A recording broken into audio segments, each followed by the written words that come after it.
Hey Clashes, going perfect over 3 months in the Clan War League is something already really impressive. Cedric was able to do this with multiple accounts with this mass Dragonrider strategy, which I think is really interesting because I would have not expected that this strategy can perform so consistent. So I asked him if he could take a look at a couple of his attacks to figure out his secret sauce on why is he performing so good in the Clan War League.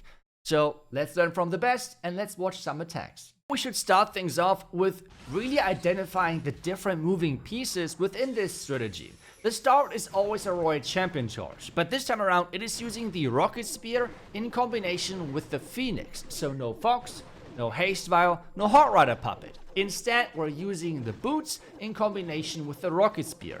With that, he's having a lot of damage output in the beginning and at the same time can then follow up with 11 Invis spells in combination with the Royal Champion charge.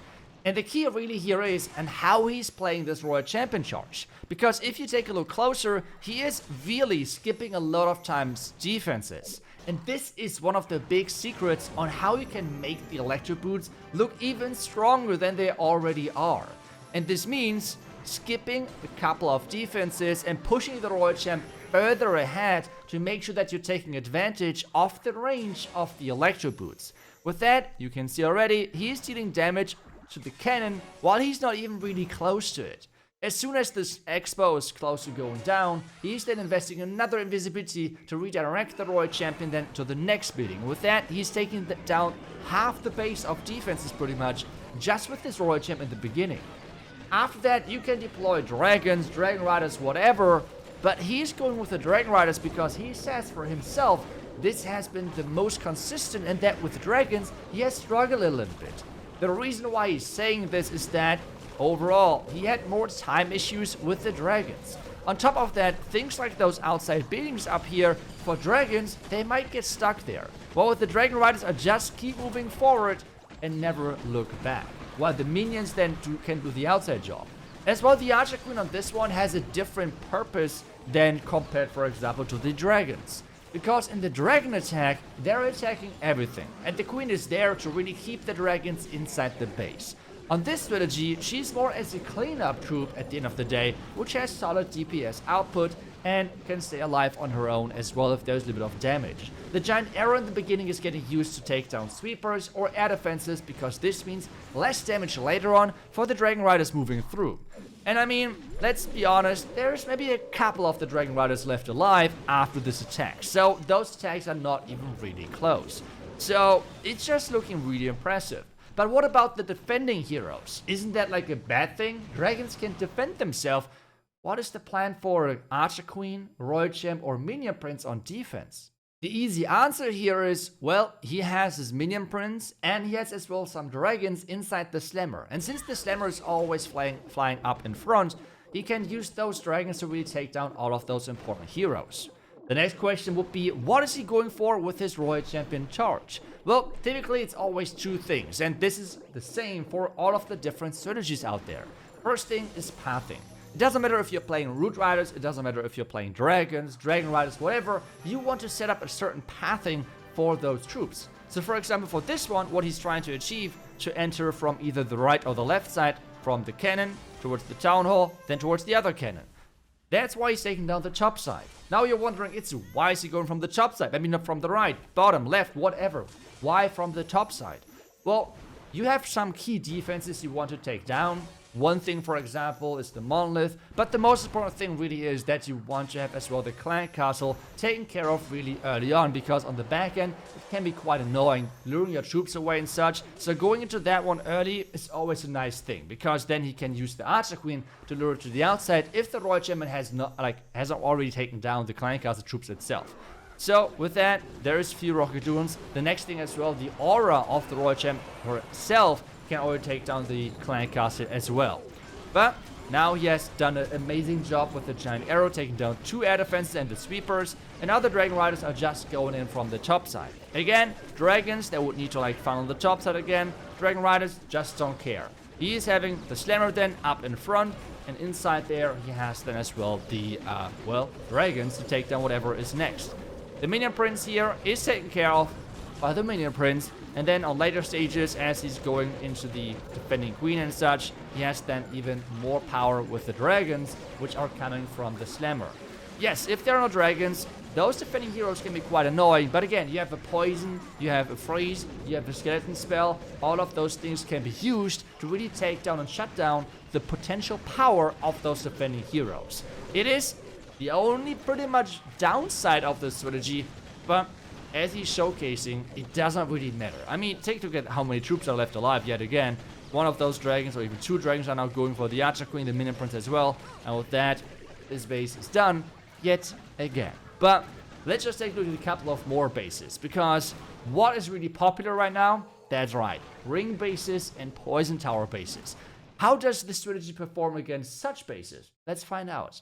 And this is versus one of my bases, which was tweaked a little bit. I mean, we don't have the monolith in the core, but otherwise the base is pretty much the same.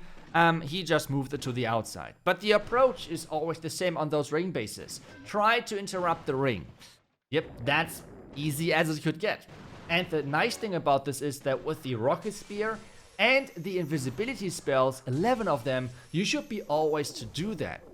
Well, you should be always able to do that, which means, yep, that's exactly what he does right now. The biggest game-changing factor, though, yet again, is, no big surprise, how you deploy those invis spells.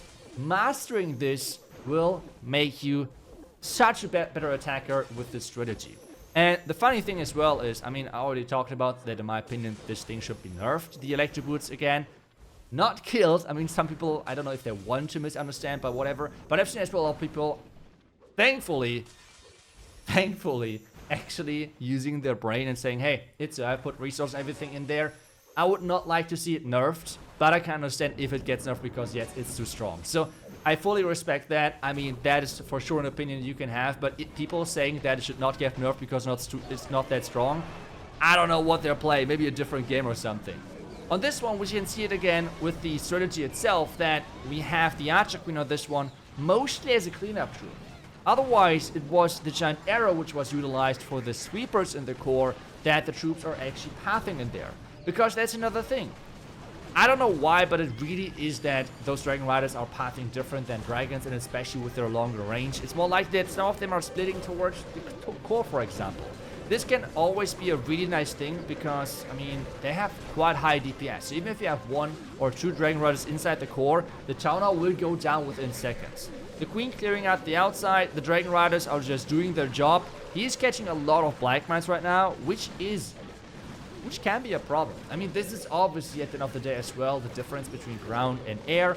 On air, you always have the possible Black Mines. This is why you're bringing as well so many Dragonriders, so you can pretty much overpower the backend anyways.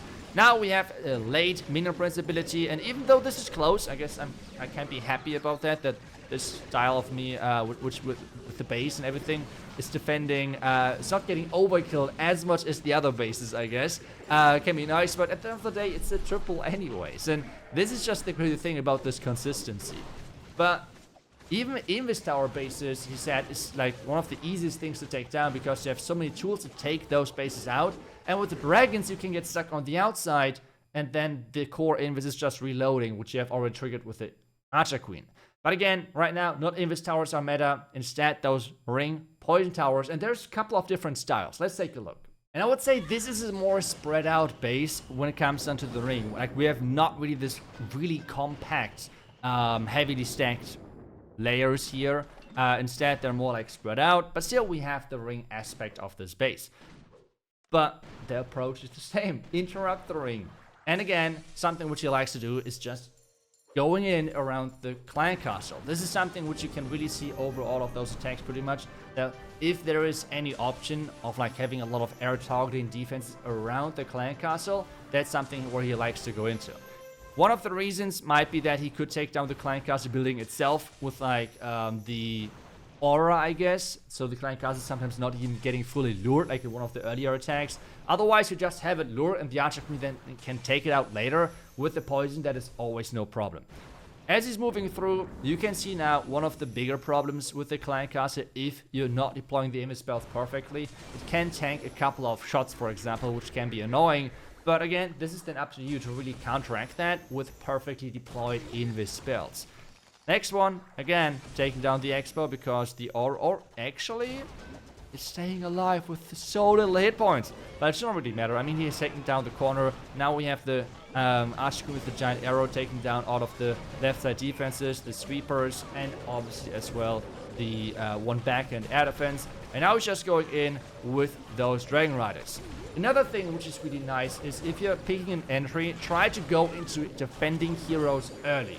Because this means the Archer Queen, for example, on defense was taken care of the Minion Prince right away. And then you have on the next phase where you maybe have another hero, you just have those dragons again to really make sure that they can take down everything when it comes down to heroes. Because this is the biggest threat to you and your Dragon Riders. Defending heroes, and the Dragon Riders cannot really defend themselves. But with having the dragons inside the slammer, the Minion Prince doing a nice job on everything, this is typically no problem whatsoever. And take a look at this, yet another overkill. No big surprise, right? There's a couple of 1, 2, 3, 4, 5, 6, 7, 8. I don't know, like a ton of Dragon Riders for sure alive, over half of them. So give it a try if you want to. If you're maybe struggling currently with those dragons as Cedric did, give it a try with the Dragon Riders, and maybe you're going to be as successful with them as he is right now, because he is smashing it over multiple Clan War League seasons right now. As well, Legends, he was quite successful with the top 100 season finish, so he's killing it. A huge respect to him for being so consistent with the strategy, and I hope that this was possible, helpful for you guys as well. Again, a thank you for him for allowing me to share all of those attacks, and I hope you enjoyed the video. Thank you so much for watching. I will see you guys back tomorrow with the next Clash video. Until then, see ya, and bye-bye.